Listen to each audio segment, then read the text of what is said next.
क्या तुम जानते हो कि कुछ एनिमे कैरेक्टर का आईक्यू इंसान से भी ज्यादा यानी 300 प्लस तक होता है। ये सिर्फ ताकत से नहीं बल्कि अपने दिमाग के जरिए पूरी दुनिया पर राज कर सकते हैं। इसीलिए आज हम देखने वाले हैं टॉप 10 स्मार्टेस्ट कैरेक्टर और नंबर 1 देखकर आप शॉक हो जाओगे। लेकिन ध्यान रखना, अगर तुमने ये वीडियो पूरी नहीं देखी तो आपका फेवरेट कैरेक्टर मिस हो सकता है।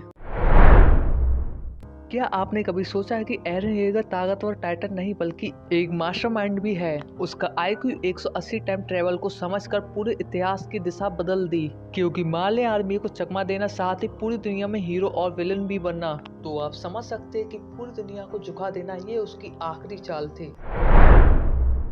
अगर एरन येगर मास्टर प्लानर था तो गोचू सातुरो फाइटर में दिमाग का सबसे बड़ा यूज करता था, क्योंकि 200 प्लस आईक्यू किसी जीनियस से कम नहीं। उसकी बैटल स्ट्रेटेजी हमेशा परफेक्ट, साथ ही लिमिटलेस सिक्स आइज। सिर्फ ताकत से नहीं बल्कि गोजो अपने दुश्मनों को साइकोलॉजी को समझकर उन्हें हराता है। देखा जाए तो गोजो पावरफुल नहीं बल्कि जुजुत्सु वर्ल्ड को बदलने की क्षमता रखता है।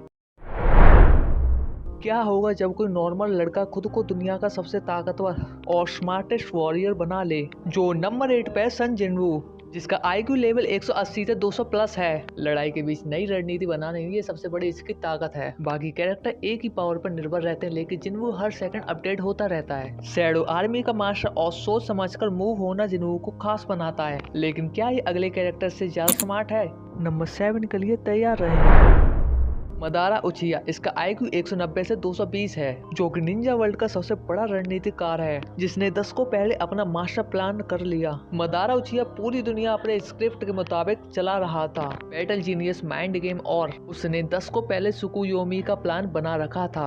अगले मास्टरमाइंड की बात करते हैं। Number 6 Senku Ishigami. जब दुनिया पत्थर बन गई थी तो इस आदमी ने साइंस के जरिए पूरी दुनिया को फिर से खड़ा कर दिया। आईक्यू 300 प्लस है, जिसने बिना किसी सुपर पावर के जरिए सिर्फ नॉलेज से उसने पसाड़ युग को मॉडल बना दिया। चाहे दवाई हो, बिजली हो या फिर स्पेस में जाना हो, सेंकू के लिए कुछ भी असंभव नहीं। वो बिना लड़े भी जीत सकता है, क्योंकि उसके पास दुनिया का सबसे बड़ा हथियार है, विज्ञान। लेकिन क्या साइंस से भी बड़ा माइंड गेम हो सकता है? देखते हैं नंबर 5 पर कौन है। नीर, जो कि डेथ नोट से है। इसका आईक्यू 250 प्लस है। ये सिर्फ लॉजिक और कोड कैलकुलेशन से फैसला लेता है। ये शतरंज की तरह कभी खुद नहीं लड़ता बल्कि अपने दुश्मन को खुद की चालों में उलझाकर हराता है। आप देख सकते हैं कि जब एल की मौत हो जाती है तो उससे पहले ही नीर ने लाइट को हराने के लिए मूव सोच रखे थे। वहीं लाइट खुद को भगवान समझ चुका था। नीर की प्लानिंग ने उसका पूरा गेम खत्म कर दिया। नंबर 4 पे एलोलियट, आईक्यू 250 प्लस, जो दुनिया का महान जासूस, जिसने लाइट के दिमागी खेलों को लगभग तोड़ ही दिया था। हर प्लान को परफेक्ट तरीके से प्लान करता, जिससे लाइट भी डरने लगा। छोटी छोटी डिटेल से भी सच्चाई तक पहुंच जाता लाइट को हराने में। वो एक कदम दूर, लेकिन किस्मत ने उसे धोखा दे दिया। नंबर 3, अगर दिमाग से जंग जीतने की कोई कला होती है तो लेलुच उसमें मास्टर होता, जिसका आईक्यू 300 प्लस है। उसने अकेले अपनी रणनीति से पूरी साम्राज्य को गिराने वाला जीनियस है। अपनी पावर और दिमाग के कॉम्बिनेशन से दुश्मन के बिना लड़े ही मार दे सकता है। हर चाल पहले से सोच रखना, जिससे उसके दुश्मन उसकी उंगली पर नाचते रहे।